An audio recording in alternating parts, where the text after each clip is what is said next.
Alors, le but de ce mini-chapitre, c'est de remettre en place le vocabulaire, les notions de base, définitions de base, sur tout ce qui est espace probabilisé. Ça veut dire quoi? La notion d'événement, la notion d'univers, la notion de proba, etc., etc. On va mettre en place tout ça. Alors, il y a beaucoup de choses que vous connaissez déjà, donc on va pouvoir passer un peu vite sur les choses élémentaires, mais ça fait pas de mal de faire des rappels dans tous les cas.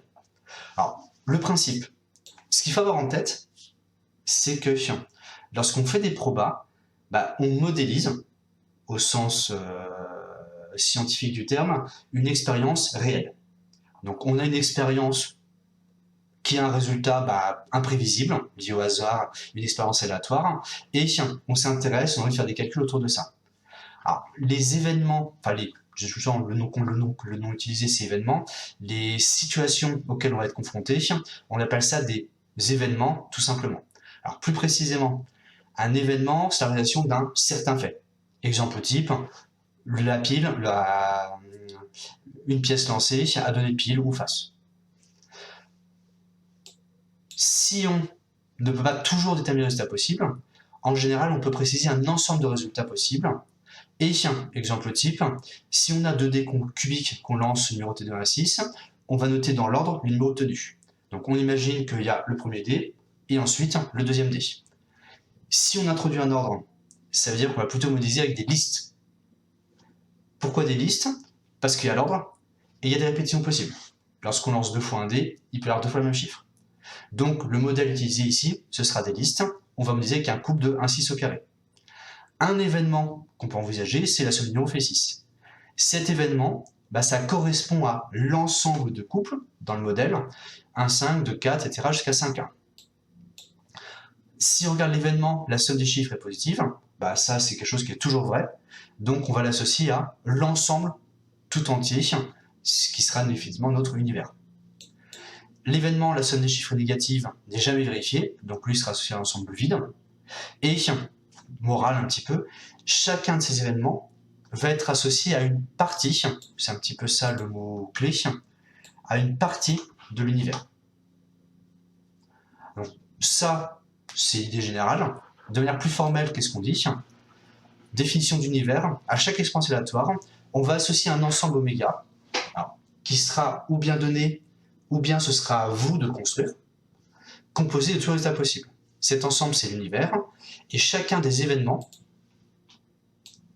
va être représenté par une partie de oméga, l'ensemble des résultats qui correspondent à la réalisation de l'événement.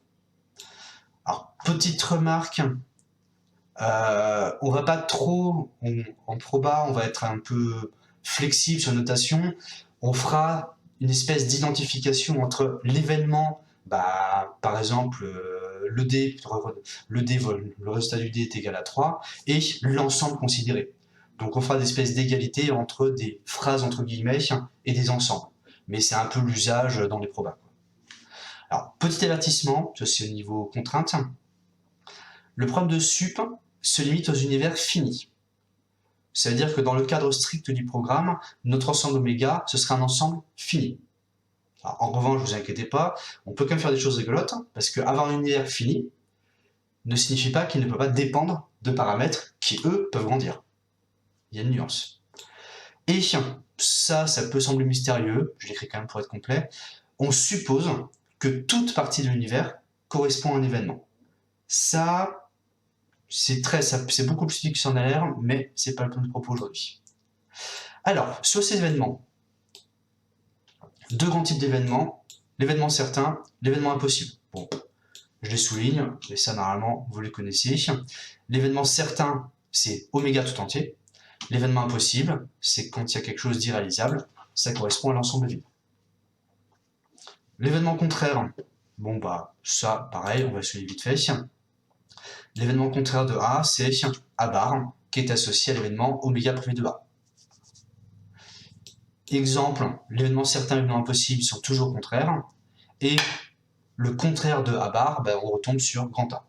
Donc là, c'est des banalités, on ne va pas trop s'éterniser. Intersection réunion, je souligne vite fait. Si on a l'événement A et B, on l'associe à l'intersection.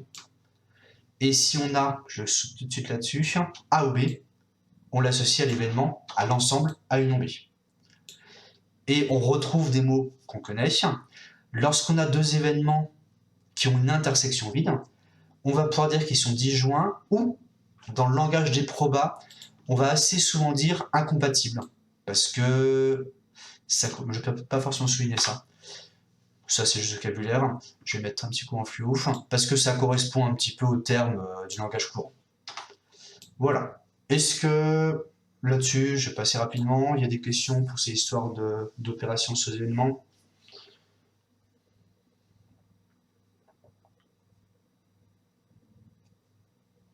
Ok, ça a l'air bon. Alors, une notion très importante, système complet d'événements. Ça, on va beaucoup l'utiliser.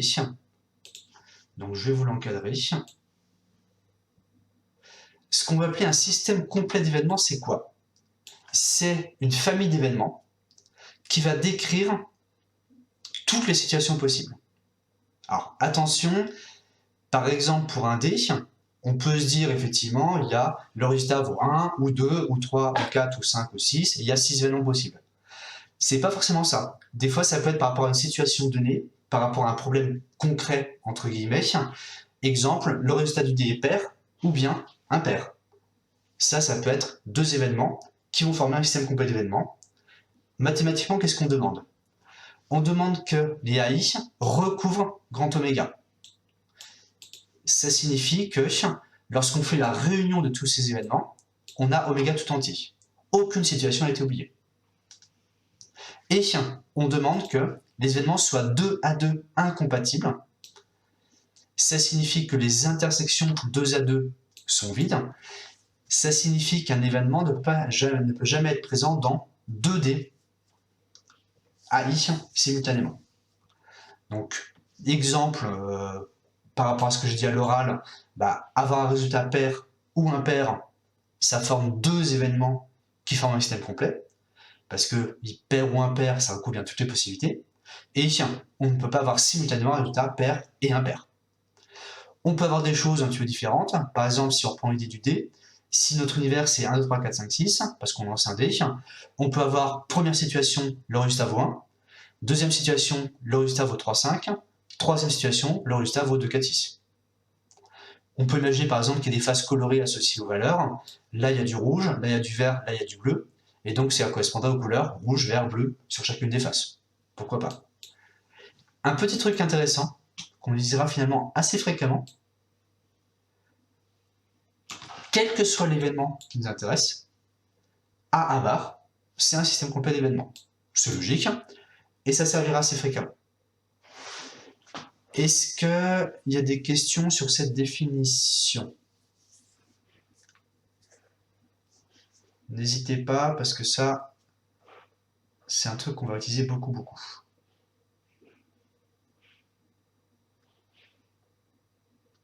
Ça a l'air bon? Ok. Alors, on peut faire un petit topo vite fait. Donc, un système complet d'événements, ça veut dire qu'on veut avoir plusieurs événements différents. Et ce qu'on demande, c'est que tous ensemble, ça décrive toutes les situations. Donc, les AI recouvrent oméga. Au niveau symbolique, la réunion des AI fait oméga tout entier. Aucun événement n'est oublié dans l'histoire.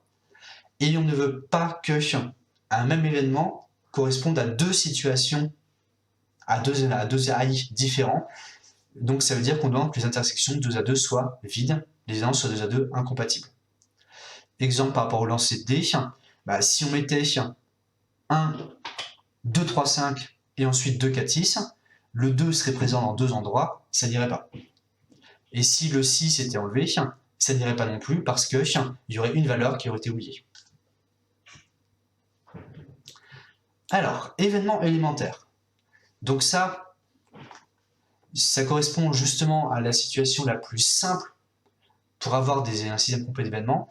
Si vous avez votre univers qui est de la forme oméga 1 jusqu'à oméga n, pensez au lancer d'un dé qui vaut 1 à 6. Ou pensez à, tout simplement, lorsque vous lancez 2 dés, tous les couples possibles, 1, 1, 1, 2, 1, 3, 1, 4, etc. Tous ces éléments constituent l'univers. Un moyen d'avoir un système complet d'événements, c'est tout simplement de prendre chacun de ces petits événements. Donc pour le D, on prend valeur 1, valeur 2, valeur 3, valeur 4, valeur 5 et valeur 6. Ça forme 6 événements qui forment le système complet d'événements. Et on les appelle événements élémentaires. Alors ça, bon, je le souligne comme ça, mais en pratique, vous le ferez naturellement. Là, je ne suis pas très inquiet. Je sais que vous n'allez pas vous poser de questions. Vous allez vous dire, je prends tel événement, ça forme le système complet d'événements. On avance un petit peu. Et on va enfin avoir notre notion de probabilité. Alors, une proba, ce qu'il faut bien réaliser, c'est que l'idée, c'est à des événements, on va associer une valeur. Alors, entre guillemets, c'est un pourcentage finalement. C'est le pourcentage de chances que ça arrive. Donc, ça représente un nombre entre 0 et 1. Au sens strict, on peut faire plus ou moins ce qu'on veut. Si on a envie, exemple, parce que ça correspond à une situation, on peut dire que la probabilité d'avoir 6, elle est égale à 0,9 et que toutes les autres probabilités au total, par exemple, la probabilité d'avoir 1, 2, 3, 4, 5, au total, ça fera 0,1. En soi, c'est pas interdit par rapport à la notion de proba qu'on va voir ici. Ça peut correspondre à une situation ou des truqués ou des choses comme ça.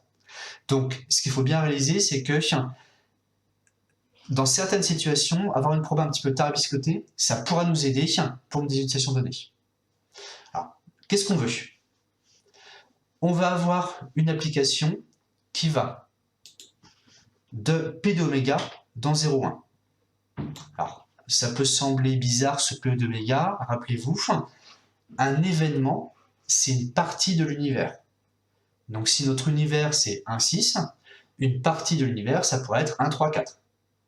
Et donc à cet ensemble 1, 3, 4, on va associer sa probabilité de réalisation, qui sera un nombre entre 0 et 1. Vu qu'on fait ça pour toutes les parties d'oméga, ben on a bien une application de P d'oméga dans l'ensemble 0,1.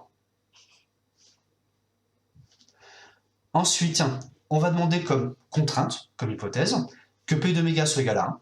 Alors, parce que on a envie que le total de l'univers, ça correspond à 100%.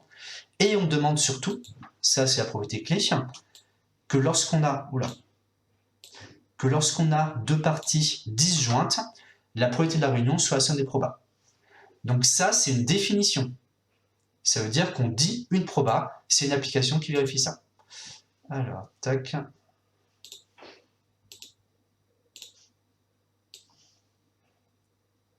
Voilà. Et oméga p, c'est ce qu'on appelle l'espace probabilisé. Et lorsque le réel p de a, c'est appelé probabilité des vues de moi. Alors, ça amène à du petit vocabulaire. Si on a un événement de probabilité nulle, on va dire qu'il est négligeable. Donc hop, je mets un petit coup de fluo. Et un événement de probabilité 1, on va dire qu'il est presque sûr. Alors, attention, si vous regardez la définition au-dessus, oméga, l'événement certain, il est presque sûr, parce que sa probabilité est 1. En revanche, a priori, on peut imaginer que certains événements soient de probabilité 1 sans être égal à oméga tout entier. Donc ça, il faut faire attention. Des petites propriétés élémentaires sur les probas. Alors, pourquoi presque sûr? Ah, pourquoi on met ce presque? Justement, par rapport à ce que je viens de dire, c'est que l'ensemble qu'on a dit comme étant certain, alors certain ou sûr, c'est synonyme, c'est oméga précisément. Donc ici, on met un presque, tout simplement dire que la probabilité vaut 1, mais c'est des probas. Donc un événement de probabilité 1, alors ça peut sembler subtil, mais ce n'est pas forcément l'événement certain. Alors en vrai, pour nous cette année, on n'aura pas trop de cas qui correspondent à ça. En revanche, en deuxième année, il y a des situations assez précises, assez particulières, où on a des événements de probabilité 1, mais qui pour autant ne correspondent pas à l'événement certain. Alors, ça existe des événements de probabilité epsilon. Je ne sais pas ce que vous voulez dire par de probabilité epsilon, qui permettent de créer un système complet. Alors, la notion de système complet, alors je ne sais pas si ça répond à votre question, mais elle est indépendante elle n'est pas liée au proba. Ici, D'accord, ok. Alors, la notion de système complet, c'est uniquement au niveau ensembliste. C'est pas du tout lié c'est pas du tout lié à la notion de proba. En revanche, par rapport à votre question, alors là, votre question, c'est plutôt juste une question de modélisation. C'est dans le modèle considéré, qui est censé correspondre à une expérience donnée, bah, est-ce qu'on a oublié ou pas une possibilité? Mais ça, c'est entre guillemets la partie expérimentale, c'est pas la partie théorique. La partie théorique, on est censé se débrouiller avec les éléments qu'on a, et on est censé avoir, si on sait pas une proba, P d'oméga qui vaut 1. Donc là correspond que vous dites, bah, la pièce qui tombe sur la tranche, entre guillemets, bah, ou bien on l'inclut, et dans ce cas-là on met une petite proba, mais en pratique on suppose que ça n'arrive pas, point. Est-ce que ce presque est en rapport avec les densités de proba ou la probabilité d'un événement seul est nulle? Ça ressemble à ce genre de choses, oui. Ça ressemble à ce genre de choses. Effectivement, c'est vrai que vous avez fait ça, vous avez fait un petit peu de proba continue au lycée. Vous avez des événements non vides qui ont une probabilité nulle, et donc, par complémentarité, vous avez des événements différents de l'oméga qui ont une probabilité égale à 1. Effectivement, ça correspond à ça. Alors, mais nous, on n'en parlera pas. Alors, d'une petite remarque importante, on ne va pas du tout faire de proba continue cette année. Donc tout ça, entre guillemets, vous pouvez, alors, pas complètement, mais temporairement l'oublier pour cette année. Après, ça reviendra un petit peu l'an prochain. Ça revient un peu en deuxième année. Où est-ce qu'on a noté? Alors, petite propriété élémentaire. Donc là, c'est un petit catalogue. On va démontrer 2-3 trucs, histoire de, parce que sinon vous allez vous ennuyer. Alors, dans tout espace provisé, la probabilité d'événement possible est nulle. Donc ça, c'est une propriété. On a demandé P de méga égale 1 pour en déduire P de vide égale 0. Opération sur les événements, on parcourt un petit peu, puis après on piochera la démonstration. Si vous avez deux événements A et B, la probabilité de B privé de A, c'est P de B moins P de A inter B. Alors, cette formule-là, elle peut sembler bizarre, tout simplement parce que ici, c'est compliqué à écrire. Je vais juste vous dire à l'oral, puis après, non, je vais mettre ici.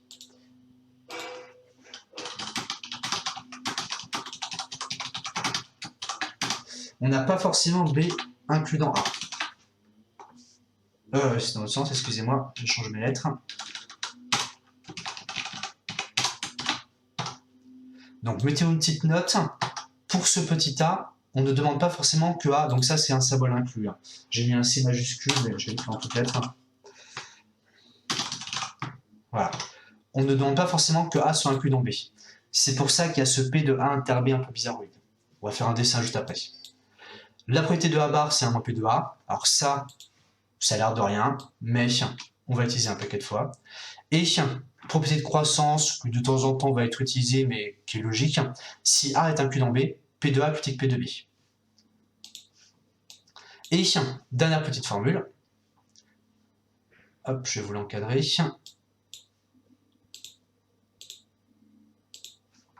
Si on a deux éléments quelconques, la probabilité de la réunion, c'est P de A plus P de B moins P de A B.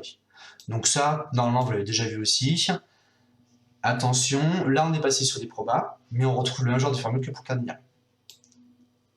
Et, ouais, c'est ça. Dernière formule du grand B, l'additivité finie généralisée. Alors ça, c'est quoi l'idée? On a mis en définition le fait que si A et B sont disjoints, P de l'union B, c'est P plus P de B.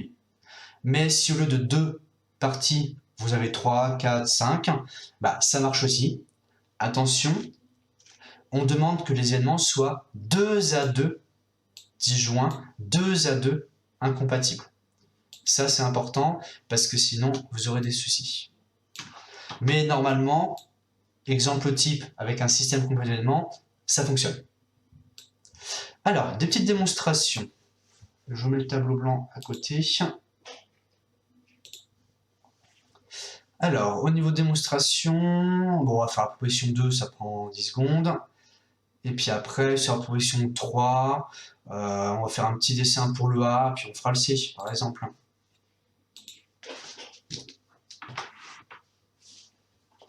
Alors,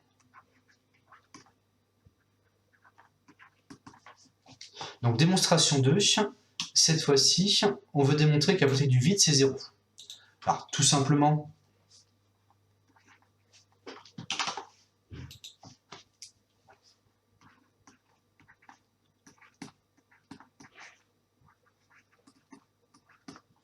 si vous regardez au niveau des ensembles,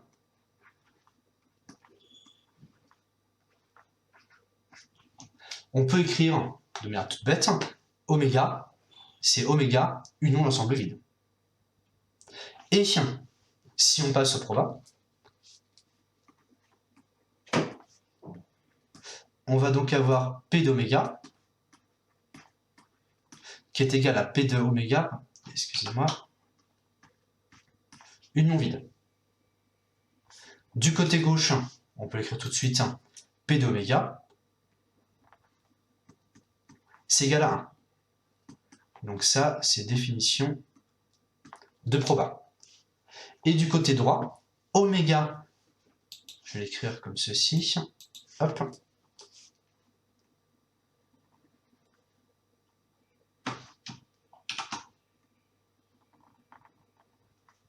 Ces deux ensembles-là, ils sont disjoints.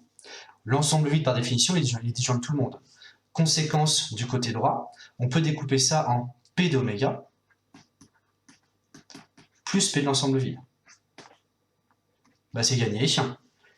On retrouve notre P d'oméga qui vaut 1. Et comme il est présent des deux côtés, pouf pouf, on simplifie et on tombe sur P de vide qui vaut 0.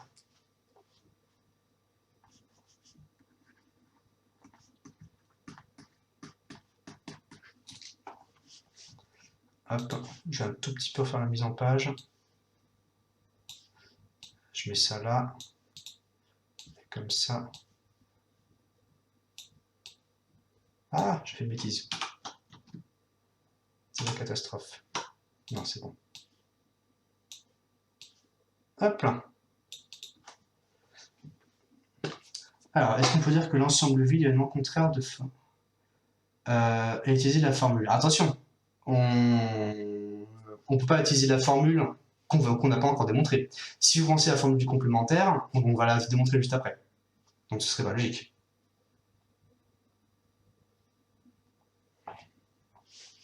Alors, démonstration 3.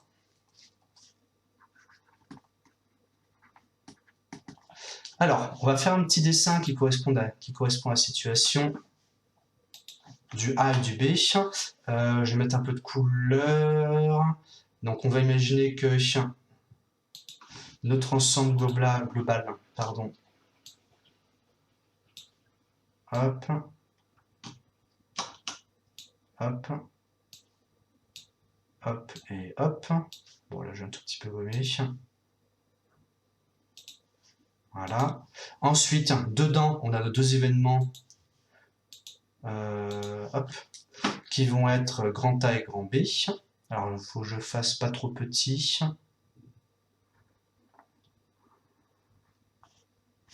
Grand A comme ça, grand B, on va dire comme ça.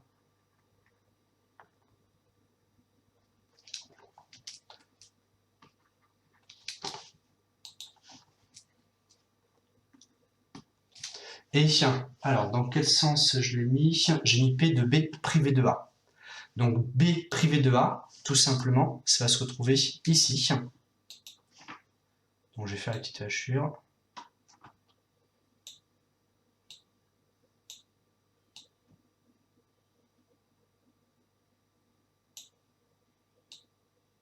Voilà. Donc, ici,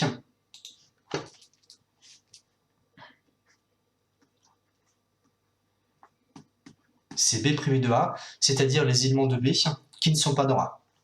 Alors, pour retrouver ça, c'est assez facile. On va tout simplement écrire que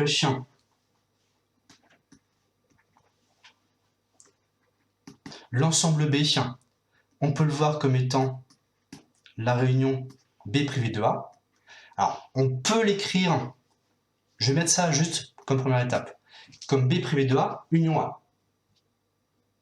Excusez-moi, j'ai fait une bêtise. Non, je retire. Pas union A, union A inter B.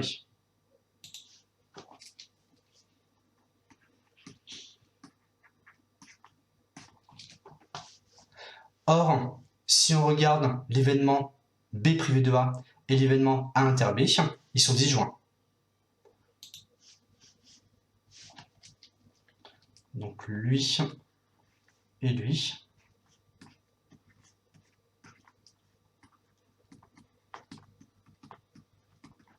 Conséquence, on peut appliquer la formule d'additivité qui est dans la définition des probabilités.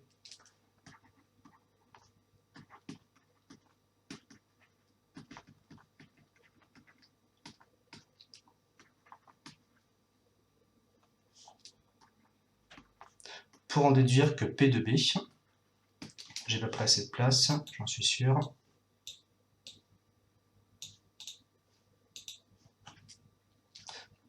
P de B est égal à P de B privé de A plus P de A inter B.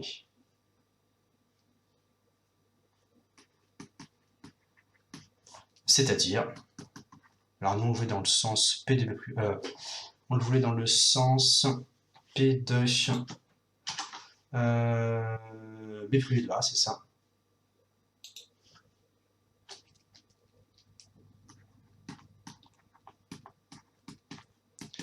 On va se retrouver avec P de B moins P de A inter B. Est-ce que c'est bon pour ce petit truc?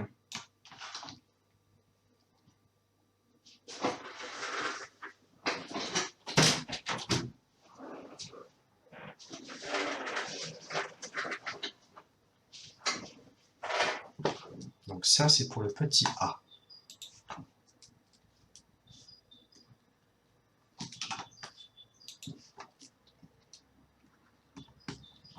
Alors le petit b, bon, bah, c'est application directe, donc ça, on passe.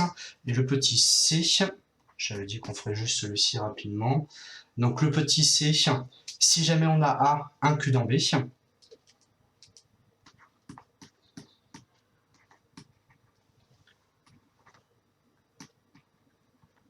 alors, je vais peut-être pas refaire un dessin, mais bon. Cette fois-ci, on pourra écrire que B, c'est B privé de A union A. Donc ce qui est important, c'est que là, on ait ce union A exactement. Ce qui fait que en dessous,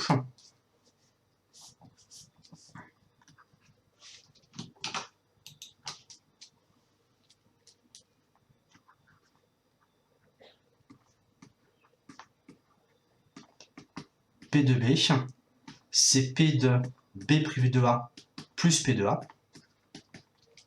Et ce truc qu'on a rajouté ici, on ne sait pas trop ce que ça vaut, mais c'est positif. Conséquence, P de B est bien supérieur ou égal à P de A. Alors je le remets encore un petit coup.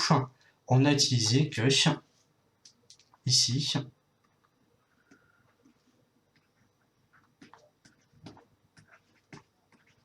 B privé de A et A, ils sont disjoints dans cette situation. Est-ce que vous avez des questions là-dessus?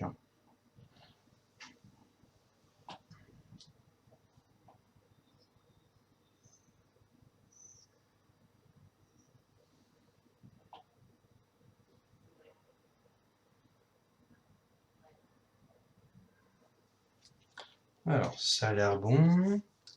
Alors, on va enchaîner. Ah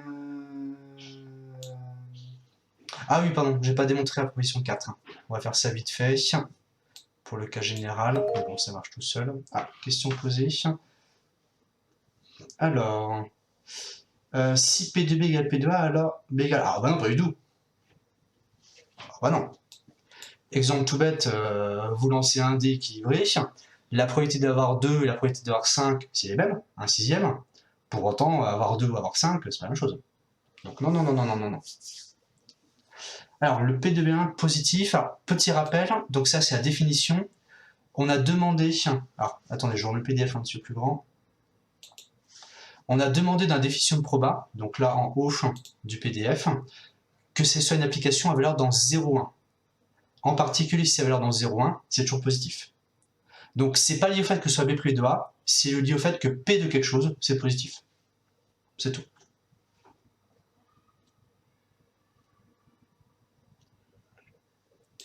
Alors, où j'étais? Donc, démonstration pour le 4, pour la réunion. Je vais passer à la page suivante. Et je vous remets le tableau un petit peu plus grand.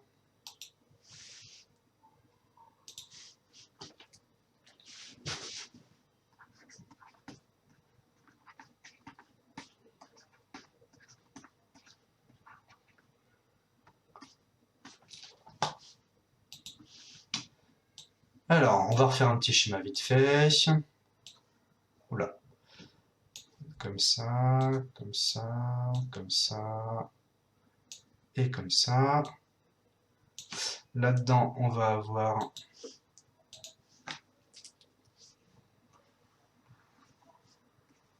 notre ensemble grand A. On va avoir notre ensemble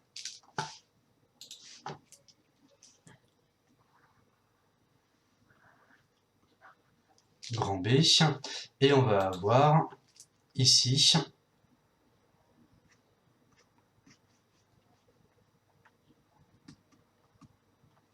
notre ensemble inter B. Alors tout simplement, on va faire du découpage. Notre ensemble A union B, on peut l'écrire comme, si on veut que ça ait dans le bon sens, on peut l'écrire comme A union B' de A. Alors je vais remettre où est le B' de A. Il me faudrait une autre couleur. Hop, du rouge, par exemple. Donc ici,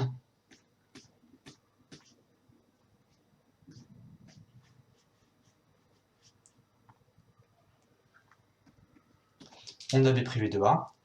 Et donc, où est-ce que j'en étais? Donc A union B, c'est A union B' de A, avec, encore une fois, des éléments disjoints. Donc lui et lui.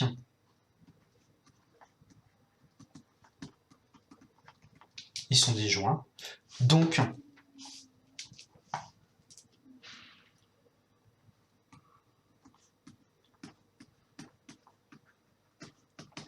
P de A union B, c'est P de A plus P de B' de A. Et avec ce qu'on a fait en petit a, on a bien P de B moins P de inter B.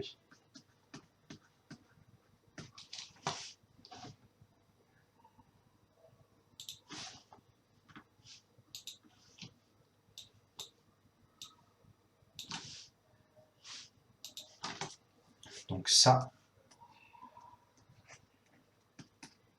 c'est F petit a.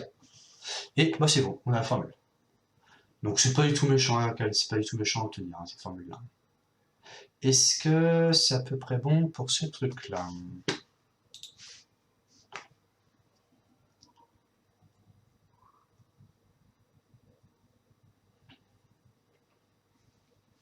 On est bon? Alors, si on enchaîne un petit peu, donc des propriétés un peu plus avancées, et puis après on pourra commencer à faire un petit peu d'exercice. Je remets le PDF en plus grand. Donc, propriété un petit peu plus avancée sur les probas, c'est tout simplement, hop, ici. La première, c'est celle qui utilise la notion de système complet d'événements. Donc ça, elle sera très importante, parce qu'elle va beaucoup s'utiliser. Les systèmes complets d'événements, on en aura un petit peu à tout bout de champ.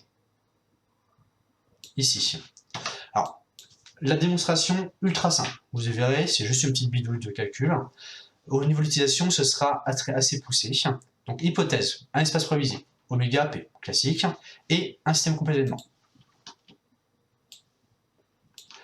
Dès qu'on a un événement grand E quelconque, on pourra toujours le décomposer en suivant le système complet d'événements.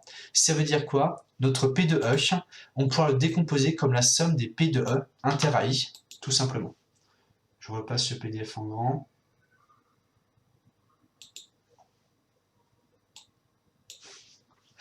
En particulier, bon ça c'est un pur détail, si vous prenez grand E égale oméga, du côté gauche, P de oméga égale 1, du côté droit, oméga inter à I fait AI tout court, donc on se retrouve avec la somme des P de AI qui est égale à 1. Donc ça c'est un pur détail, c'est une petite conséquence au passage. Dès que vous avez un système complet d'événements, la somme des probas vaut 1. Ce truc-là, typiquement, ça permettra de décomposer un événement compliqué en plusieurs sous-événements qui seront normalement plus simples à gérer. Ce sera cette utilisation clé qu'on fera très vite, peut-être dès cet après-midi. Énoncé dans démonstration, excusez-moi. Ultra bateau, hein, c'est pas grave. Démonstration 6.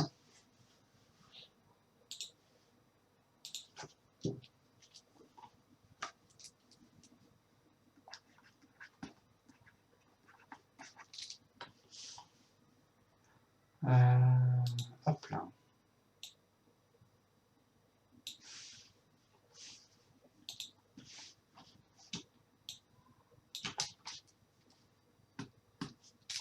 Alors, pour la démonstration 6, on va tout simplement écrire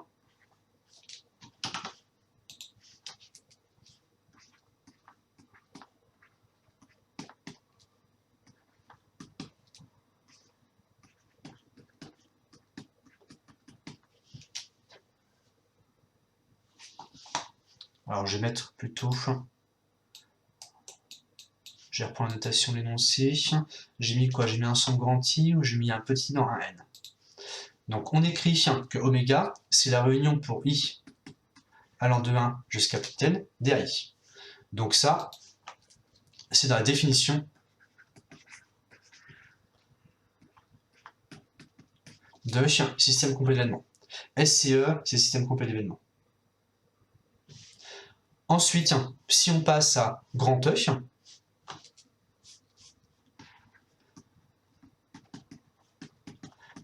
tout simplement, pour faire apparaître ce oméga, grand E, on va dire c'est grand E inter oméga. Ça, c'est toujours vrai.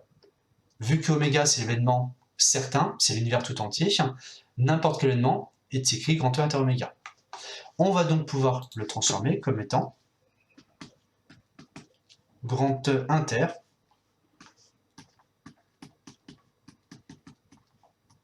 la réunion des AI. Donc jusqu'ici, ok, pourquoi pas. Sauf que là, on se rappelle que l'intersection se distribue sur la réunion.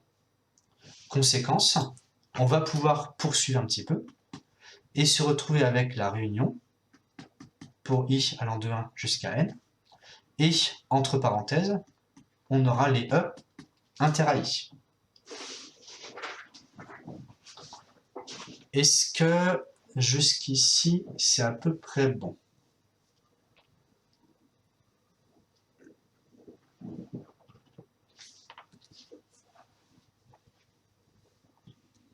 Pas de souci. Alors mettez-moi des petits smileys, content, pas content, que je vois si ça va à peu près ou pas, en étant honnête. Hein.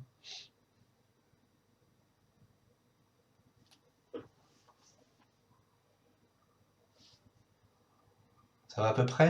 Ok, pas de souci. Alors maintenant, ces événements-là, on va leur donner des petits noms. On peut les appeler tout simplement des BI. Et le seul truc qu'on va justifier, c'est que ces événements BI, ils sont 2 à 2 disjoints.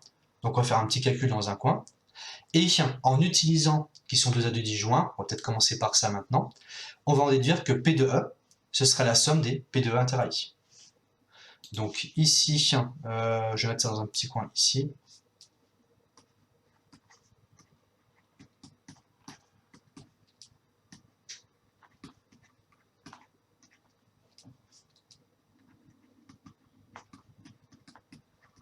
Donc montrons que les BI sont 2 à 2 disjoints. Ça veut dire quoi? On calcule BI inter BJ. Alors bien sûr, ça c'est pour i différent de j, hein, parce que sinon ça n'a aucun sens. Donc si i est différent de j, bi inter bj, c'est égal à quoi? Donc on met bien notre parenthèse comme il faut. On a e inter i, re-intersecté avec e inter j. Dans cette ligne-là, donc là c'est copier-coller. Hein. Dans cette ligne-là, on n'a que des intersections. Conséquence, on va se retrouver avec, si je les réagence un petit peu, alors E inter E, bon bien sûr, il y en a un des deux qui sert à rien, inter I, inter J. Et bien là c'est gagné, parce que ce AI inter J, lui, il est égal à l'ensemble vide. Je ne vais pas écrire en jaune, parce que c'est pas lisible. Encore une fois, avec la définition de système complet d'événements. Conséquence, si dans une intersection, il y a l'ensemble vide, bah, le total, c'est l'ensemble vide aussi. Donc, morale, on a bien obtenu BI inter BJ égale à vide dès que I différent de J. Ce qui fait qu'on va en déduire ici. Alors, si je numérotais, là, il y aurait 1. Ensuite, il y aurait la phase 2 ici. Et on va en déduire juste à côté. La phase 3, on passe au proba. P de E, c'est donc la somme des P de BI pour I allant de 1 jusqu'à N. Et ça correspond à ce qu'on voulait. C'est la somme des P de E inter AI pour I allant de 1 jusqu'à N.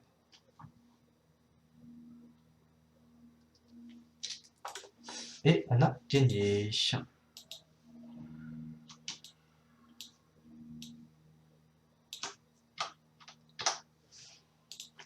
Est-ce que il y a des questions là-dessus?